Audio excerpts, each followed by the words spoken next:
E seja bem-vindo, barra-vinda, ao Exatas Exatas, Zats pros íntimos. Meu nome é Humberto Manarino e você já viu o título do vídeo. Curiosamente, né? Exatas Exatas não é de exatas, eu sou de humanas.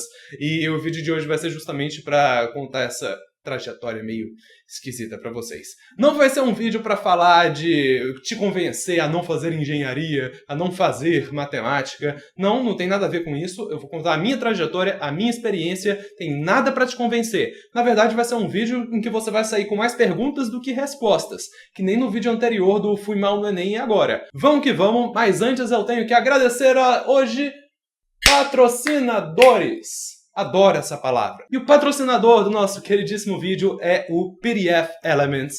É um nome em inglês super chique, mas tem em português também, que é um programa de computador, tanto para PC quanto para Mac, que você consegue editar PDFs de uma forma super intuitiva, super legal. Eles me concederam um mês para experimentar e eu realmente estou apaixonado por esse programa. Se eu tivesse esse programa na hora que eu estava fazendo os slides pro indiano, né, que eu fiz aqueles 50 slides pro indiano, teria sido muito mais fácil de fazer. Eu faria o basicão no PowerPoint e depois eu ia colocar anotações, marcações, desenhar os formatos, colocar tabelas, gráficos, tudo no PDF Elements. Seria muito mais intuitivo, muito mais fácil. E assim, hoje em dia eu tô de boas com o indiano, estamos até amiguinhos. Mas, naquela época em que eu estava montando os slides, montar 50 slides no PowerPoint, um em seguida do outro, é muito desgastante e, assim, desperta o lado mais selvagem do ser humano. É sério, tenta montar 50 slides. Eu nem consegui fuçar tudo de tantos recursos que eles têm, então se você edita muito PDF, não só para slides, mas como arquivos mesmo de texto, se você quer fazer anotações e tudo mais. Vou deixar links aqui na descrição para você acessar se tiver interesse. Eles estão nessas promoções de Black November, Black coisas, então dá uma conferida nos descontos, super recomendo. E agora sim, vamos ao vídeo, porque eu não sou mais de exatas. Curiosamente, eu estou com essa camisa aqui. Vocês conseguem ver? Pois é. Alguns podem até já ter percebido, mas eu sou um pouquinho de humanas. E é meio estranho porque o canal se chama Exatas Exatas. E muitas pessoas perguntam, Humberto, por que o canal se chama Exatas Exatas se você está falando de outras coisas? Antes de mais nada, vamos pegar o Humberto de 5 anos atrás e dar uma olhada como eram os vídeos. Esse sou eu. A propósito, olha que coisa fofa, né? Nem imaginaria que 5 anos depois estaria fazendo um vídeo dizendo por que não é mais de exatas. É de humanas. Foco na coisinha fofa de novo. Olha a coisinha. Enfim, até eu sair do ensino médio eu era 100%, 101%, digamos, de exatas. Eu odiava humanas com todas as minhas forças e eu era um absurdo nojo. Sério, eu era um nojo. Hoje em dia eu sou um nojo também, mas em outros aspectos.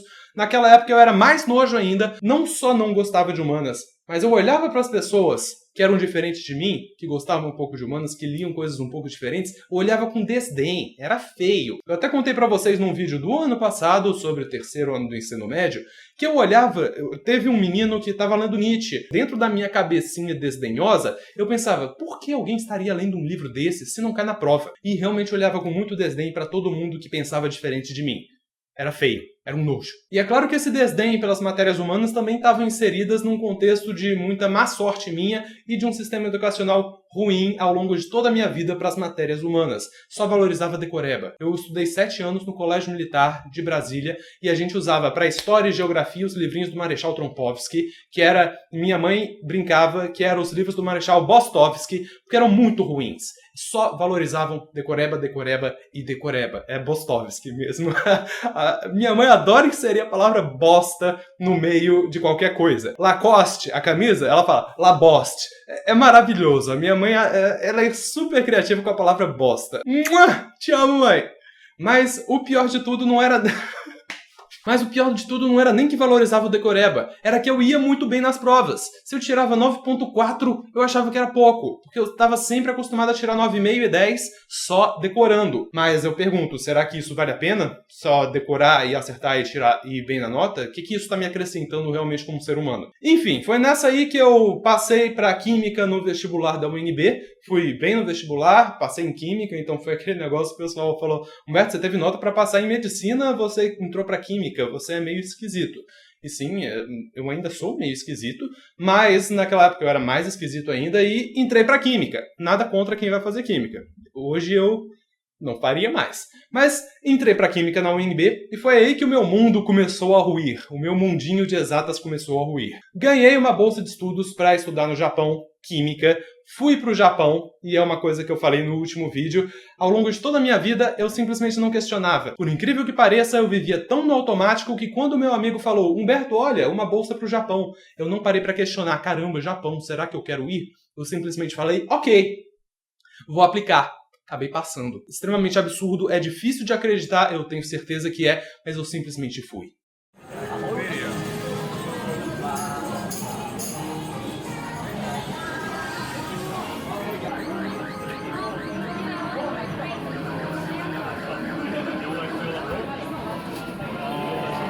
Fui aceito para estudar no Japão, eu iria ficar 5 anos lá. Pro primeiro ano eu aprender japonês e o ensino médio de matemática, física, química e biologia em japonês. Fiquei pouco tempo lá no Japão, acabei não me adaptando, mas isso é motivo para outra história. O importante aqui é que lá no Japão eu comecei a perceber, durante as aulas de ciências e matemática, essas coisas, eu ia para aula, lia matéria em japonês, e eu olhava assim e pensava, que bosta. No dia seguinte, eu ia e pensava, que bosta, matemática. No dia seguinte, que bosta. Na semana seguinte, que bosta. Eu comecei a questionar pela primeira vez os meus gostos por exatas. Tenta imaginar uma trajetória inteira de 18 anos só gostando de exatas. Fui pro outro lado do mundo, com 18 anos, longe da família, longe de tudo, começar uma vida nova, com 18 anos, e assim, perceber que tudo aquilo em que eu fundamentei a minha vida e olhar para aquilo e pensar, que bosta. É claro que o ambiente também não ajudou, eu estava muito deslocado e tem histórias mais para contar. Ao longo dos vídeos eu conto um pouco desses detalhes, tem umas coisas engraçadas. Teve uma história de quando eu menti para um funcionário público do Japão sobre o plano de saúde. Mas enfim, o ambiente estava meio esquisito, mas eu também internamente estava, assim, completamente desiludido com a única coisa em que eu vinha gostando ao longo de toda a minha vida. Foi nesse momento que eu percebi que ao longo de toda a minha vida eu estava vivendo no automático. Eu gostava de exatas porque eu já tinha gostado de exatas antes. E eu gostava de exatas porque eu já tinha gostado de exatas antes. Vivia completamente no automático. Nesse choque cultural, nessa extrema tensão que eu vivi, eu virei uma chave na minha cabeça que pela primeira vez eu refleti, é isso mesmo que eu quero? Antes eu nunca tinha parado para perceber isso, eu vivia no automático como uma marionete, pensando, ok, venha, mundo, venha. O mundo me vivia, eu não vivia o mundo. Até então eu nunca tinha gostado de humanas, nunca tinha gostado de arte, nunca tinha gostado de nenhuma dessas besteiras. Mas, besteiras não, dessas coisas que hoje em dia eu gosto bastante. Nunca tinha gostado, mas nesse momento eu comecei a perceber, caramba, tem outras coisas no mundo. Pikachu vestido de vestido. E foi nesse momento que eu encontrei a fotografia, que foi tipo o meu porto seguro. Se não fosse a fotografia, sei lá o que teria acontecido comigo. Sério, tava bem tensa a situação lá no Japão. Mas eu descobri a fotografia, comecei a gostar muito de arte, comecei a estudar simbologia, semiótica e tudo mais. E assim, decidi voltar do Japão para estudar fotografia no Brasil. Química no Japão, fotografia no Brasil. Imagina o choque quando eu falei isso para os japoneses lá da universidade. Nem parecia que eu estava no Japão de tão arregalados que ficaram os olhos. Mas acabaram aceitando, acabaram me apoiando e falaram, apoiando da boca para fora, eu não sei o que estava se passando na cabeça deles. Mas ok, foi super tranquilo, voltei para o Brasil. Não vou contar toda a minha trajetória, mas comecei a estudar fotografia, passei por alguns cursos, fui estudando, aprendendo cada vez mais e acabei culminando na publicidade e propaganda aqui em São Paulo hoje em dia. De qualquer forma, essa decisão de voltar foi a minha primeira decisão genuína da vida. Tipo, eu tomei a decisão, não a decisão foi tomada por mim por alguma coisa super automática. Por isso eu considero a decisão de voltar do Japão a decisão mais importante da minha vida até hoje, porque foi o momento em que eu virei essa chavinha. E agora, a melhor parte. Oh!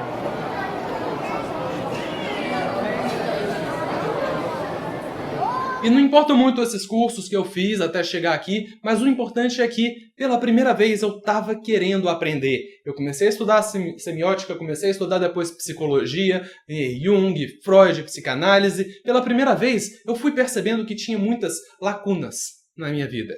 Antes eu gostava de exatas, eu era muito bom em exatas, ok, achava que eu sabia tudo.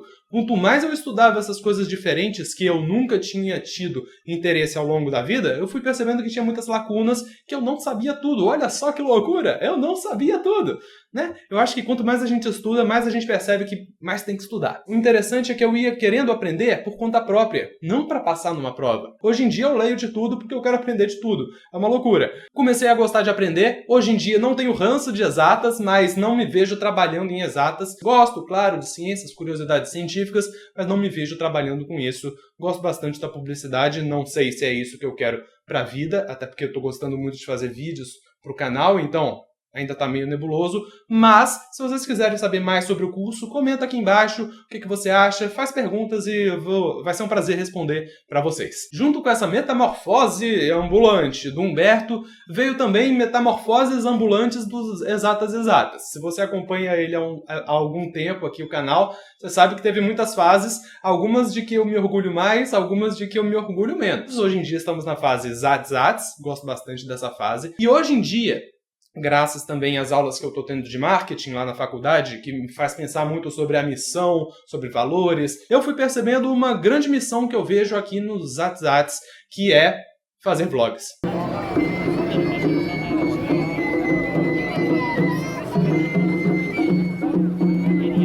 Mentira, não é fazer vlogs. A grande missão dos Zats não é fazer vlogs. É sobre ser um canal de educação. E eu vejo muitos canais de educação, eu vejo reportagens sobre essa educação na internet, leio bastante sobre isso, e em quase todos os lugares as pessoas falam que os professores da internet estão contribuindo para democratizar o ensino no Brasil. É uma frase muito bonita, claro, democratizar o ensino no Brasil. Mas, quanto mais eu pensava, essa é a minha missão no Exatas é democratizar o ensino no Brasil, eu sentia que, apesar de ser uma coisa bonita de se falar, não ressonava comigo, sabe? Eu não quero ser professor. Eu sou um cara que meio indeciso, meio confuso, mas que gosta de tudo, que quer compartilhar tudo com vocês.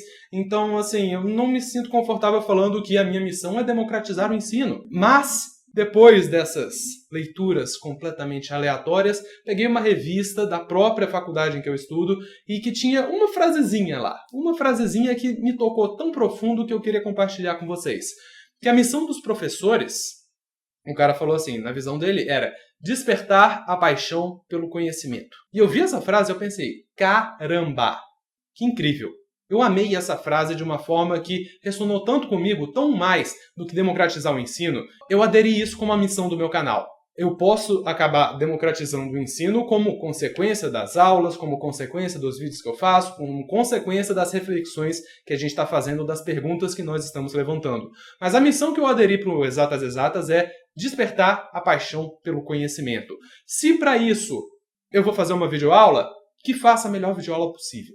Se para isso eu vou fazer um vídeo um pouco mais reflexivo como esse daqui, contando a minha trajetória, vou fazer esse vídeo mais reflexivo, para que não haja tantos Humbertos de 18 anos na vida, que simplesmente achavam que a bolha dele era tudo que existia e que julgava com desdém todo o resto. Mas Humberto, o nome do canal é Exatas, você só pode falar de exatas.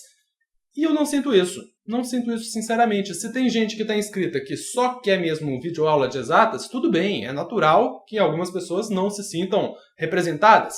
Mas assim, vou continuar com essas aulas? Sim, vou continuar. Se esse for o propósito de despertar a paixão pelo conhecimento, vou fazer naturalmente. Mas eu vou manter esse nome Exatas. Conquistei de novo o Vzinho de verificado, fiquei super feliz, porque isso me lembra todos os dias quem eu fui e no que eu me tornei e no que eu ainda posso me tornar nos próximos anos, nas décadas e decennios e milênios e... Não, milênios não, é meio complicado. O canal aqui vai continuar tendo esses conteúdos, mas agora mais amplo, para despertar mais conhecimento, para despertar mais a paixão pelo conhecimento, para vocês mesmos buscarem, não ficar simplesmente algemado dentro de uma bolha, porque assim, tem muito mais coisa na vida, é muito mais legal, muito mais complexo do que o Humberto de 18 anos achava.